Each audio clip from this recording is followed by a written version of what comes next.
Hello, my name's David Morris. I work for U-Haul Aviation. We're the executive transport department of U-Haul. And today we're going to do a walk around of the Pilatus PC-24. All right, well, coming up here we have our Pitot static tubes. We have our Pitot port here for airspeed and static for airspeed altitude VSI. You probably notice the temper colors on those. These are heated for anti-ice. So that draws a lot of heat, pulls those colors back. This is our AOA indicator. And right here is our ice indicator. It tells us when we're getting icing on the aircraft. Moving forward, we have our nose panel bay.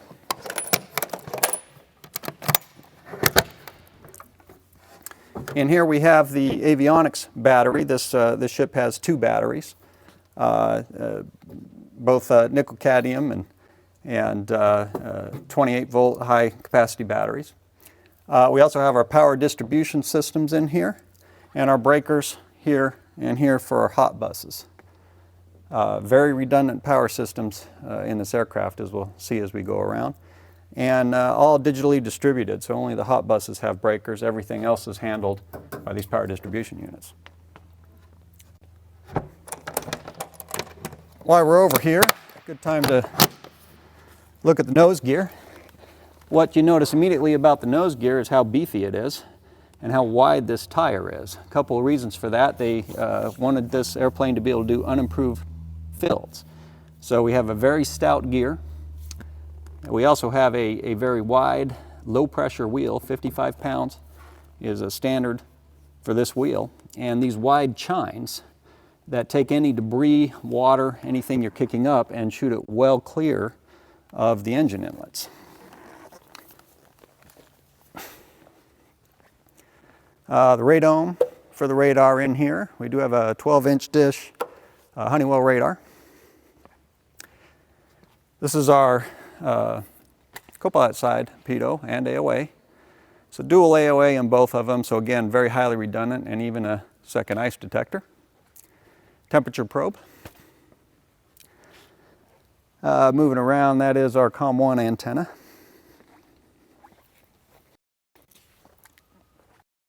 Pilatus makes everything very accessible. This is our fuel panel. It is single point fuel. We can take 5694 usable, 6,000 total, and with burns of about 1,500 pounds for the first hour, and then 1,100 second hour, 900 after that.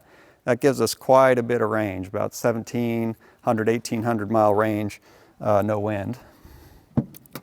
It does have a full lav, which we'll take a peek at later. And the service panel's right there. Water drain for the wash water, and flush port, standard service port, so externally serviced lav. That's something the FO really appreciates on that. Coming around leading edge, it is a heated, bleed air heated leading edge. Works very effectively. And in the kind of flying we do, this is a working airplane for us. We're not going to Cabo or Aspen for the weekend. We're going to job sites, and we do it in pretty much all weather, so we've had a chance to get a good test of this, and it is a very capable all-weather airplane. Moving on down, one thing you may notice is it's a tapered but a straight wing, and they consider it a straight wing, and that gives us a whole lot of runway performance and a great deal of climb performance. It does hurt our top end though. We can get into the numbers more as we go, but it's 0.74 MMO and 290 knots indicated.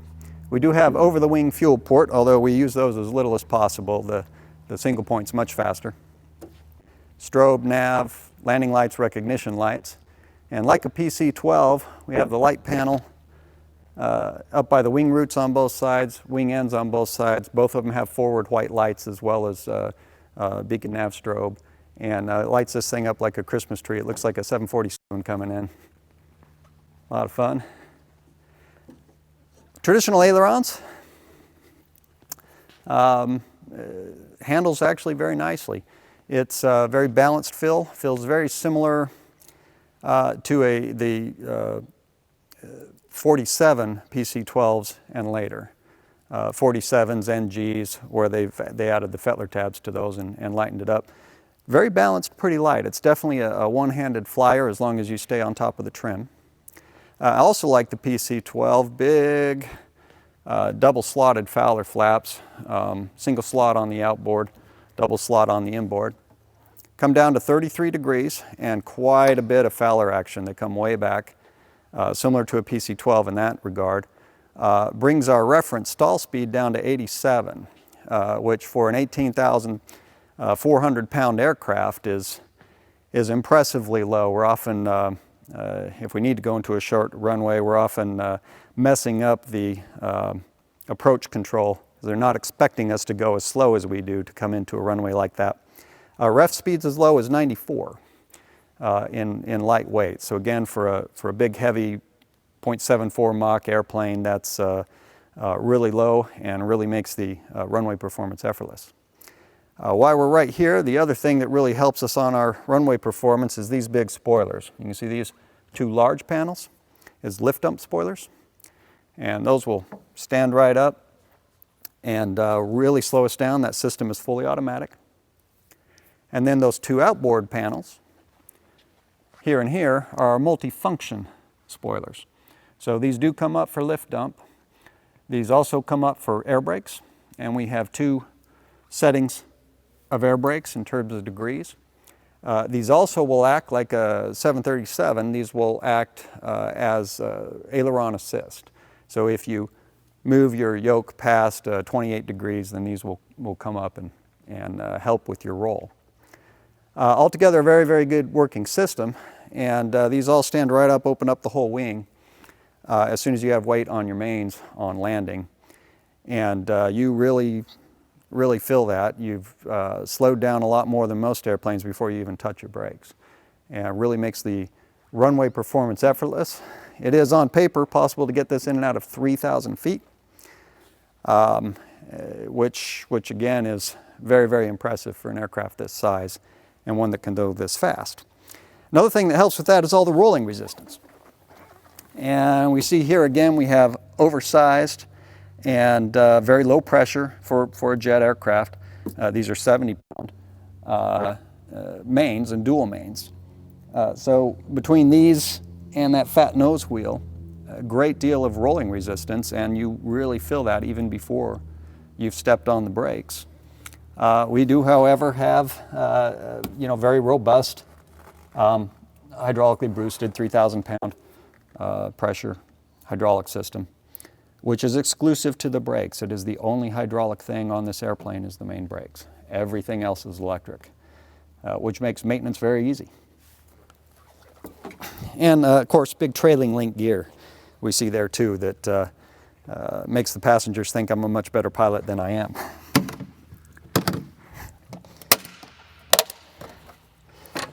This is the secondary battery. So this battery is reserved for starting and emergencies. So kind of like an Eclipse jet, this is split system. So all the avionics, all the setup, everything you're doing is on battery 1, even if battery 2 is on. And it reserves battery 2 just for the start. So when you come to actually roll the engine, you get to that point, you have a fresh battery to turn the engine on. Once you get that going, if you need to be running for a while and there's not a GPU available, this engine has what they call QPM, or quiet power mode. What they do is spin this down about another 10% from idle. And they've just worked out the FADEC to where they can get it to do that cleanly.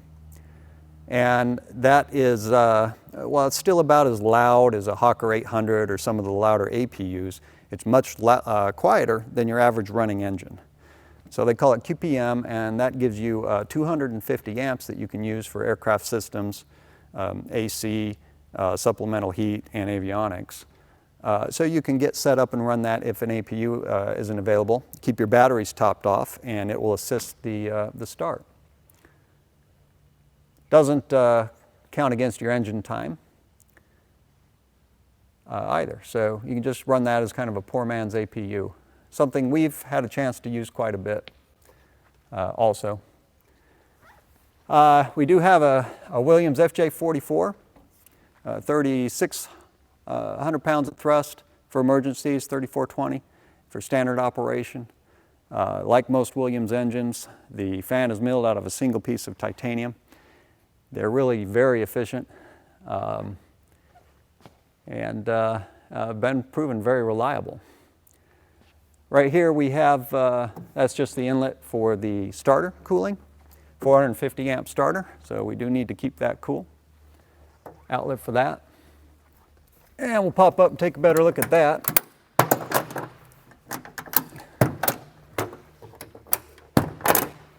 Williams engines, in addition to being fuel efficient and reliable, they do a really nice job making them look good. All that blue anodizing is something I really appreciate. The other hallmark of this aircraft is that everything's extremely accessible. You can see that just pulling the cowling door really gives you access to a whole lot of what you need for basic preventative maintenance as well as troubleshooting. One thing that stands out is the small size of this starter. It's actually an alternator. So instead of DC starter gen, all that side of the system is AC and then it's rectified. This allows them to have these really small power cables here and here and a much smaller, lighter starter.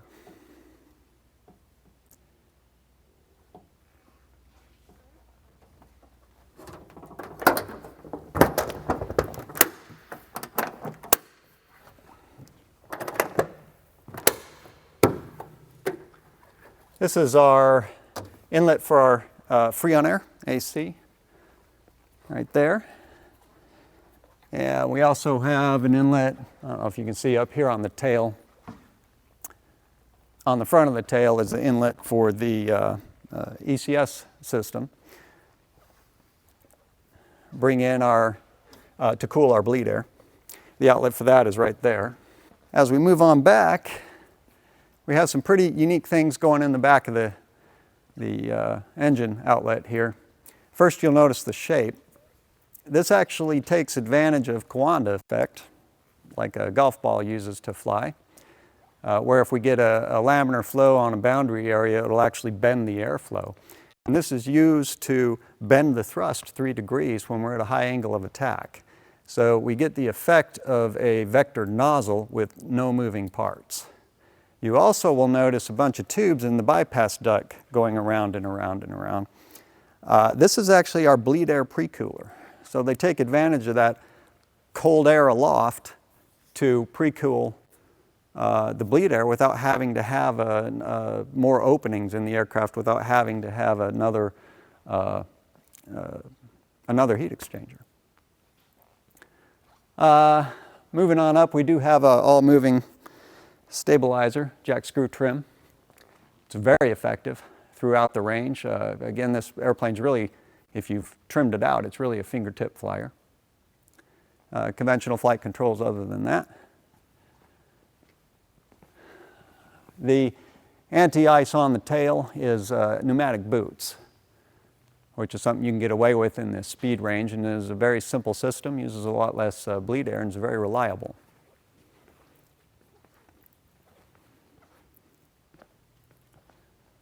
Conventional trim tabs on all of the surfaces, only on the right side, or left side rather, on the aileron, but otherwise conventional. Moving on through here, we have our exhaust port for the Freon air. External power, standard 28 volt external power, and then one of my favorite things about the airplane as we come around here, which is the cargo door.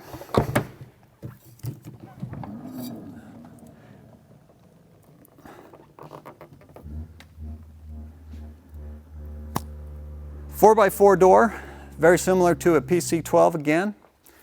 And if you pull the baggage cage out of here, they offer 2 different sizes of cages.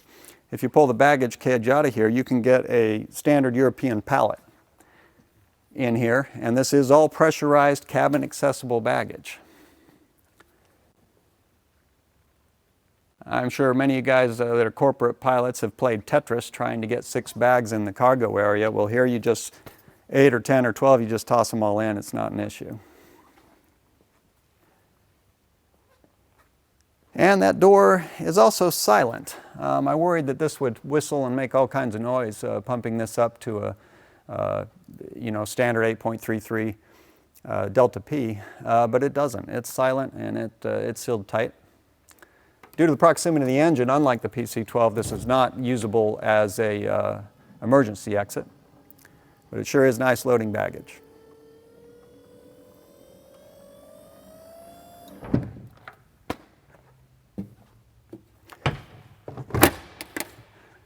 Pretty easy latching, locking, and very clear for all of the rollers and chute bolts to know if you've got your door properly latched.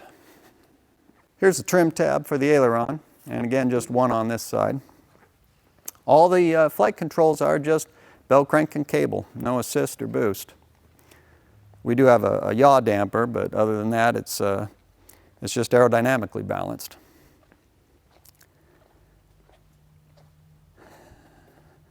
And they even thought about some storage. They put a tow bar, spot for a coat of oil, pad. All the standard things you need are externally accessible. Chocks. Which again, they were really thinking about maintenance and operation when they designed this airplane, and really, really well thought out. And I think we missed this on the other side. This is, again, all LED, all of our recognition, and landing lights. Well, you want to take a look inside? Yeah.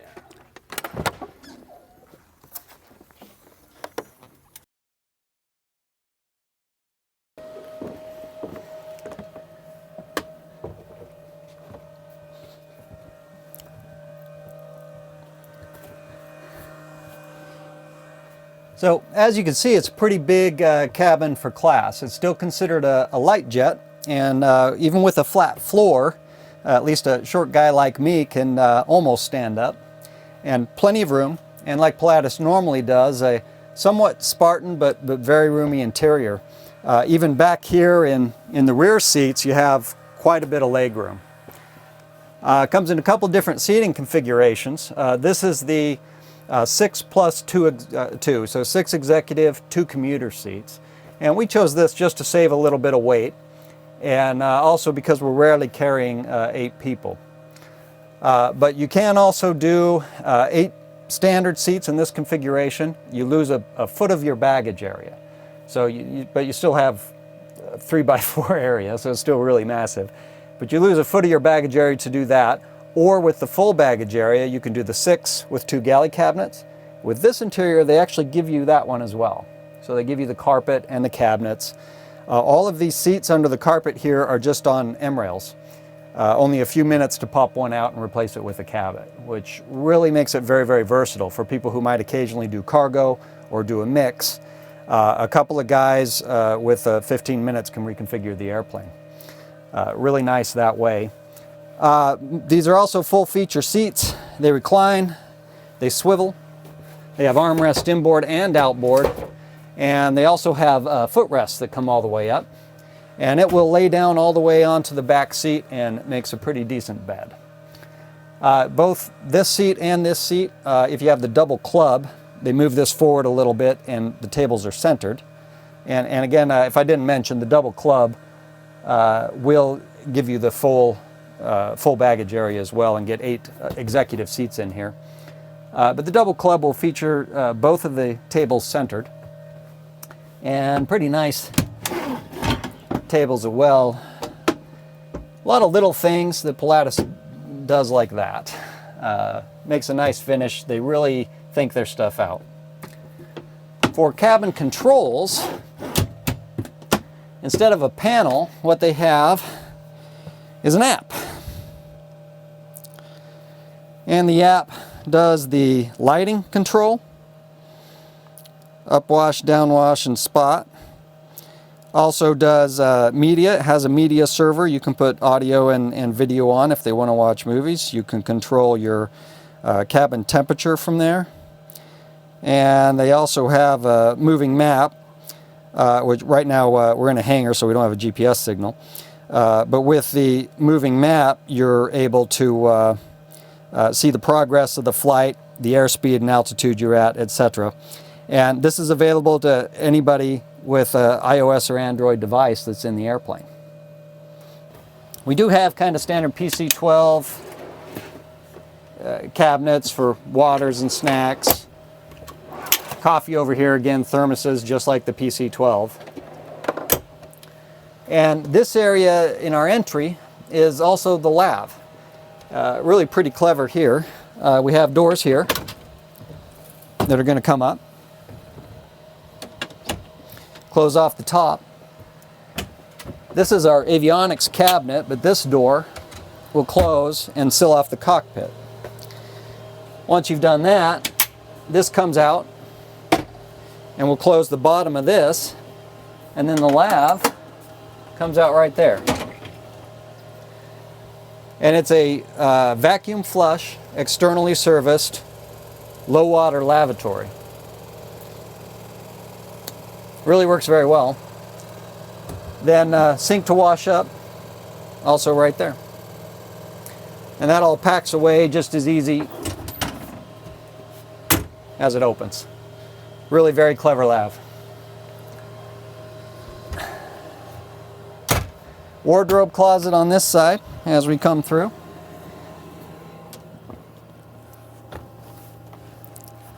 And here's the office. We have a Honeywell, they call it their ACE system, but it's really like the Apex they put into the PC-12NG, and for that matter, like the Gulfstream Epic or the Falcon EZ. It's all really the same core system. Fully functional FMS. You also manage all of your systems through it. And for an aircraft of this size, it's really decked out. We have full vertical coupling, step downs, descend via on your SIDS and stars, auto throttle. Really makes life easy up here. Like most Honeywell systems, it likes closed flight plans. It requires you set up everything and put all the speeds in before going. But really, once you pass through 400 feet and do your after takeoff checks, you have very, very little left to do between there and your approach. All the controls in a standard place. The Yoke looks a little unconventional. Looks kind of Nintendo flashbacks on that, if any of you guys have done that. But it actually feels like a normal Yoke, unlike a Phenom or something that has a ram horn at a different angle. These are basically at the same angle they would be if it connected on the bottom, and really don't feel any different at all. Got the trim on that side. On the back you have your comm button. That's your all disconnect, and your control wheel steer, which is something Pilatus also does on the PC-12s. This allows you, with the autopilot engaged, to make a change and resync. And very, very convenient, particularly if you're flying in heading and pitch mode, for instance. Or if you simply want to initiate a descent with TCS, you can just pull the throttle back, hold that button, initiate your descent. When you like your rate, you can let go and it sinks. So makes it very, very easy. A lot of little details up here, like in the cabin. Like we have a map light button on the Yoke.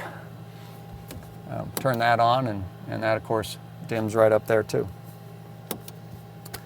On the center pedestal, we have most all of our systems controls that aren't digital. Most of them are through the panel. Stuff we may have to get to in a hurry is here. Again, in thoughts about ergonomics, something they really spent a lot of time in.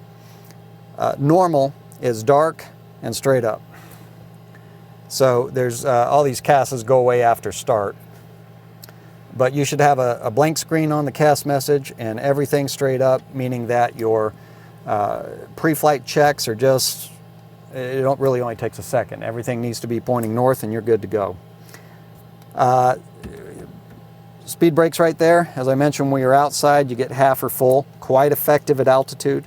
When you're going fast, they really work very well. Emergency brake as well as your parking brake system right there. Still have a hand mic for us old school guys. Your trim system, auto throttles. Your auto throttle, you have a go around button on the side and auto throttle disconnect triggers on the front. It is full FADEC. We have detents.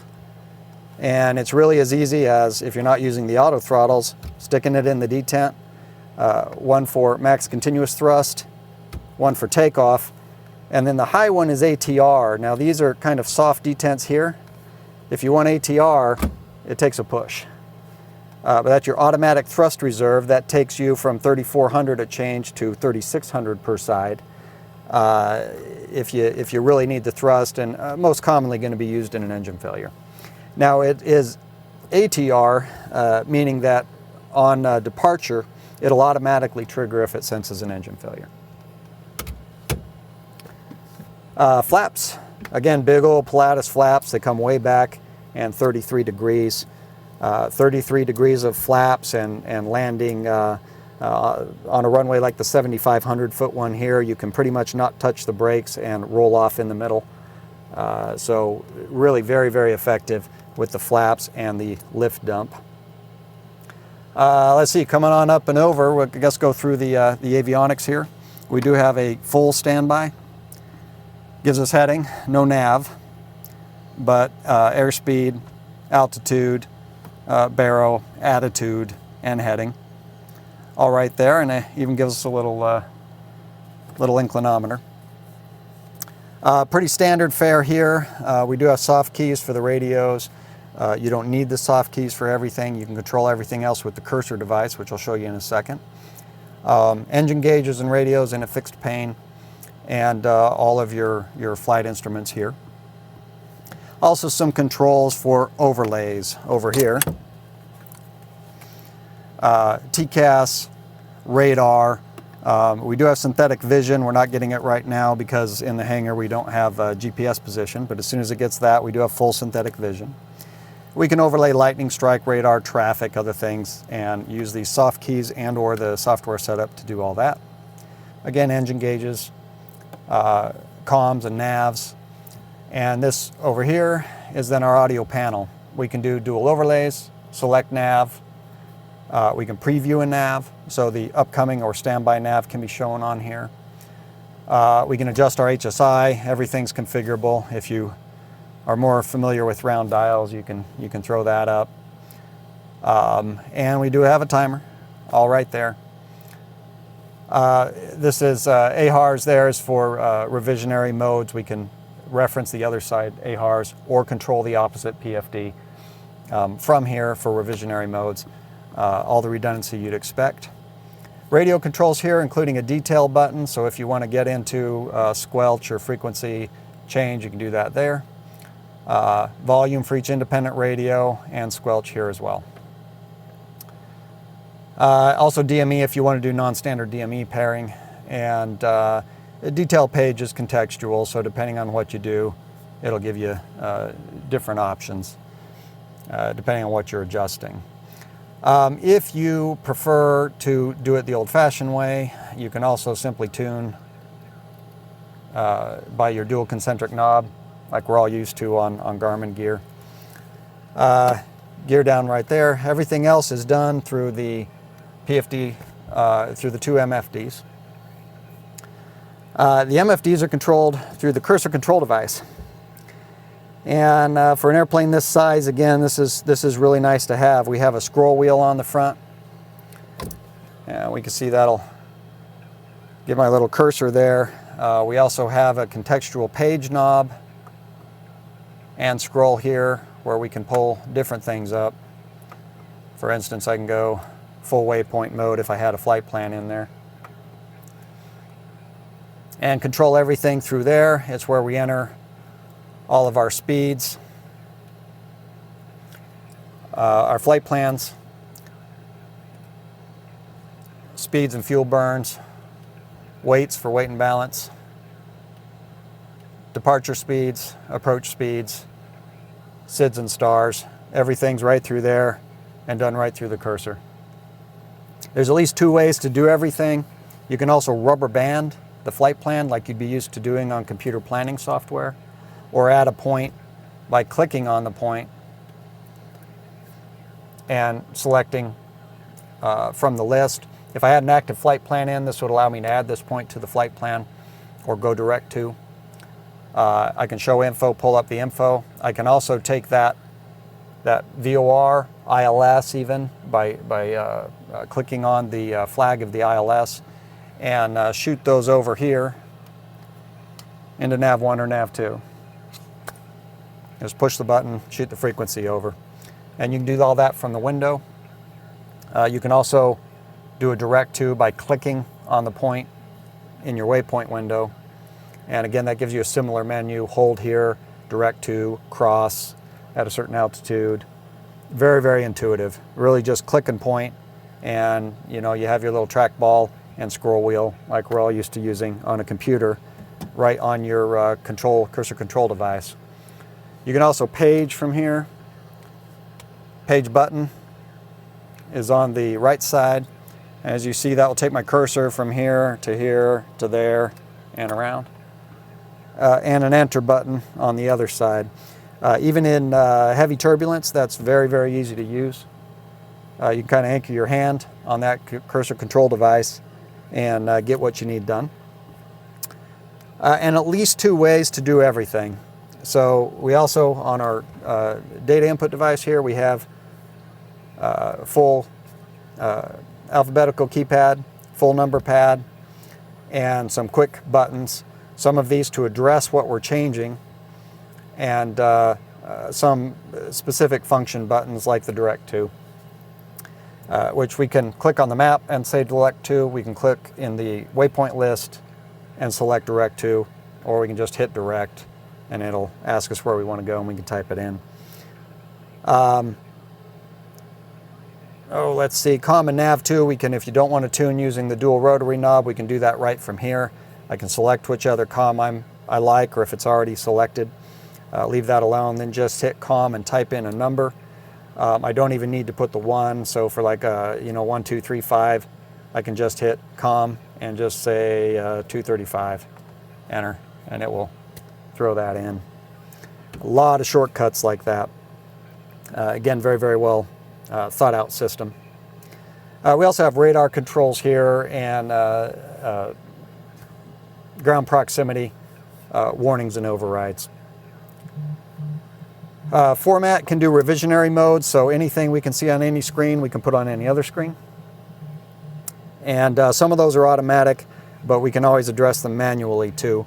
For instance, if this screen was giving me bad info, I can simply turn it off and it will reconfigure so I have that screen over here. Additionally, like we're used to with some of the revisionary modes we have in these, I can also put reference ADC2 instead of ADC1 for my air data, or even AHARS2 for my heading and attitude data.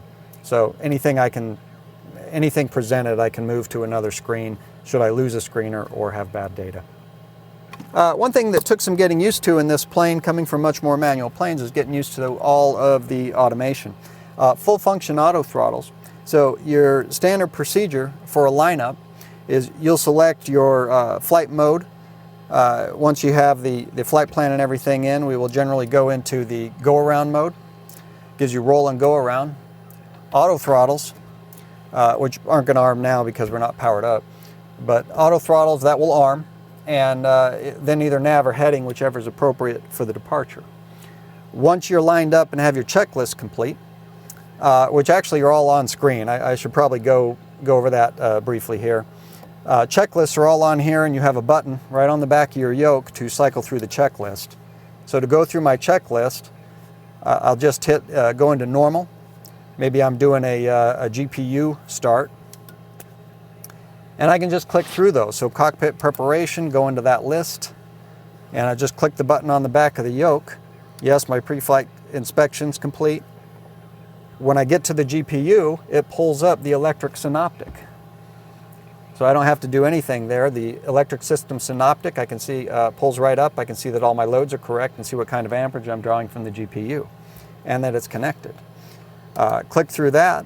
As I go down and then I click off of that, it goes back to the system summary. As I get down here a little later, clicking through these, we get to the point where it wants us to roll through all of the systems. Oops, there it was. And when I do that, for instance, when I get to parking brake, again, it's going to pull up the brake system synoptic. So really it's just a matter of clicking through and make sure the HAL 9000 here did everything that he was supposed to do. We can also do an active queue. So if we have a CAS, we can just back out, go to where we can accept abnormal or emergency, but even easier is I can just hit the active queue button. This will pull up any checklist for any applicable CAS messages, caution or warning, that we have up here. So in this case I have an anti-skid fail because it hasn't been initialized yet, and oxygen off because I haven't turned it on yet. However, just by going CL, active queue, I can hit the list, pull the list right up. Without even taking my hand off the yoke, I can click through that and I have access to that checklist. So very, very slick. Anyway, once we have all that set up and we're going to line up, we're cleared to line up, I would complete the lineup checklist, would hit go around, would enable the auto throttle, and would hit the appropriate mode, nav or heading, depending on what kind of departure procedure I'm done. Once you're lined up and ready to go, the procedure would be simply to stand the throttle. When you get it about to this position, the auto throttles will take over and we'll pull it up to take off power. So at this point, I can be focusing on my track on the runway and watching for my speeds. That'll pull that up to take off power by itself. I will see takeoff right here saying the FADEC has selected takeoff. And I will get a bug at takeoff power, the calculated takeoff power.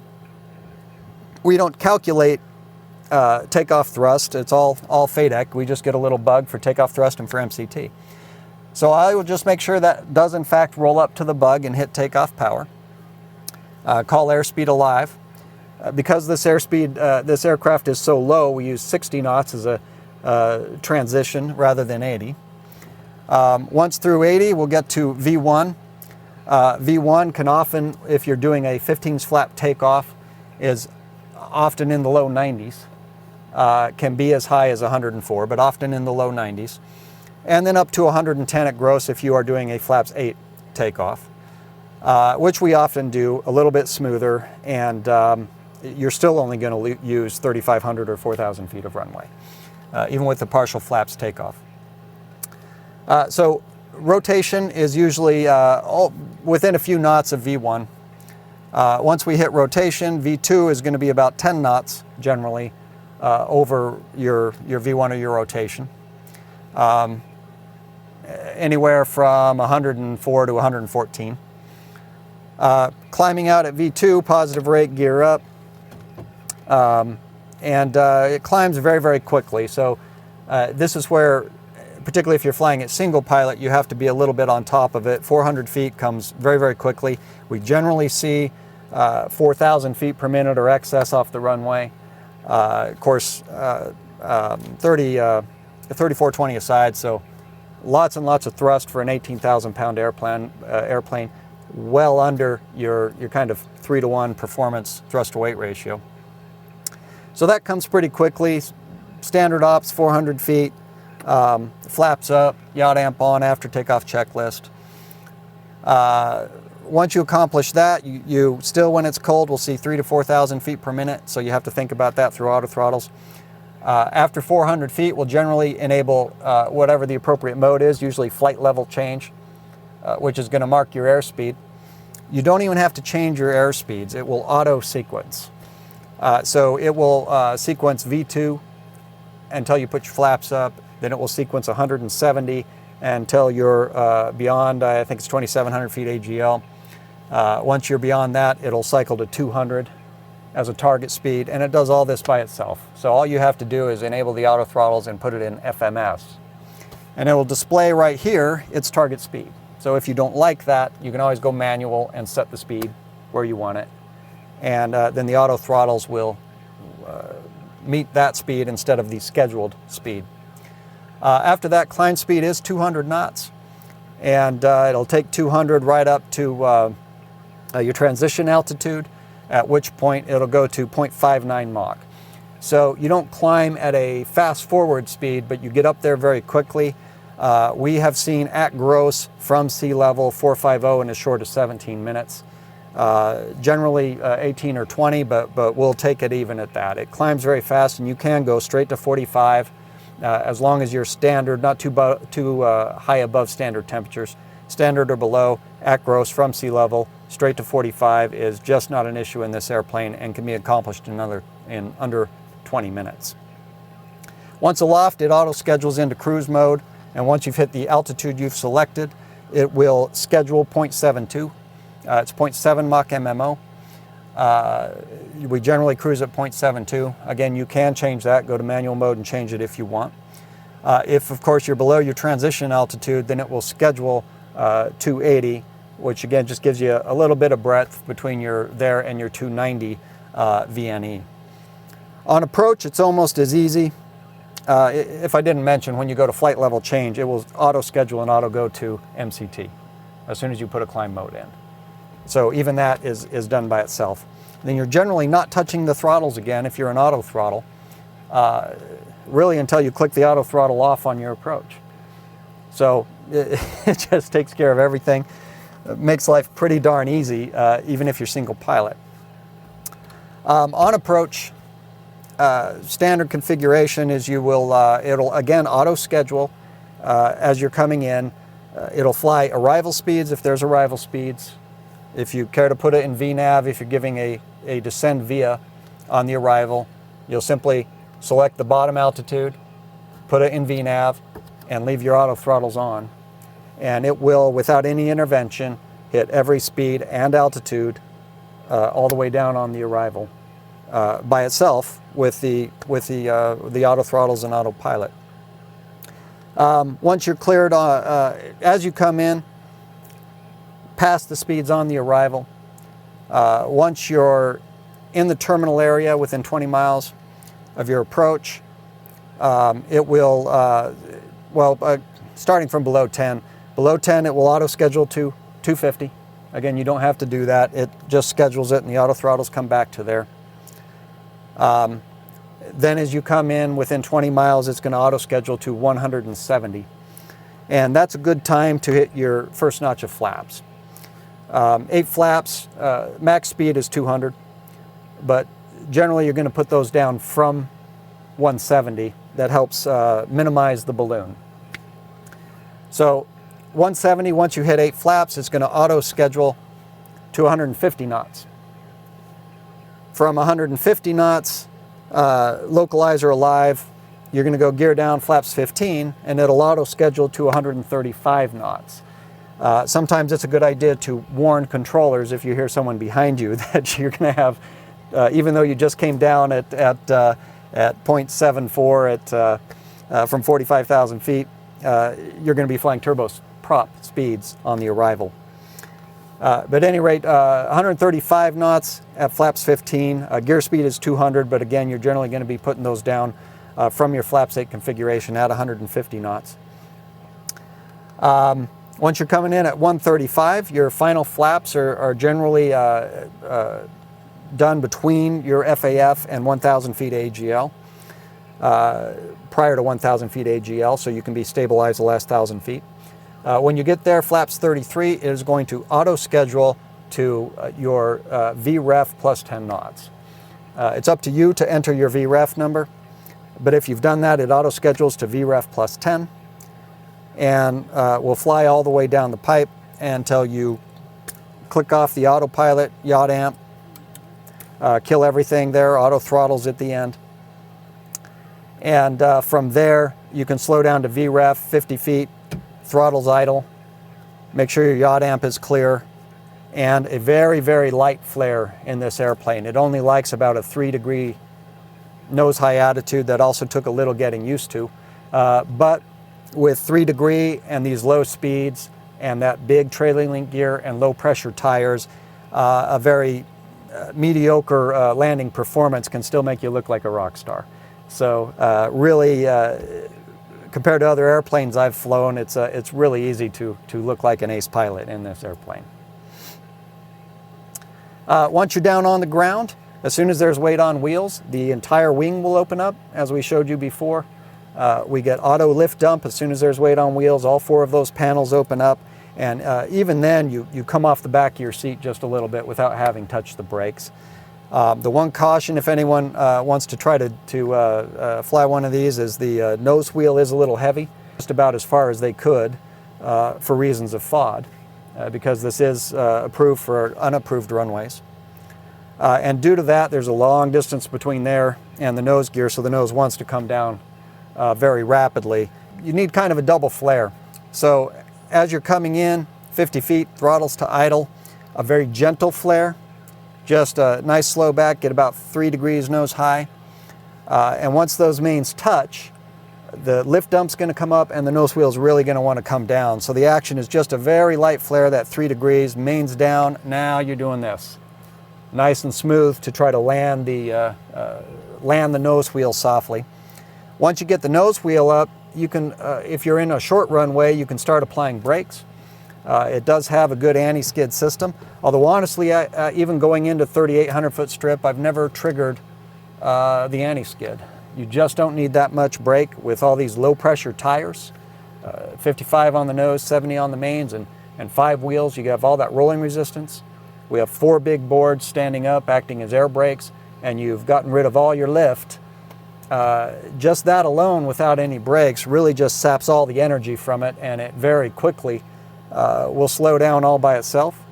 If you do get on the brakes, they're very, very effective, and 3,800 or 4,000 foot runway is just not even a challenge in this airplane.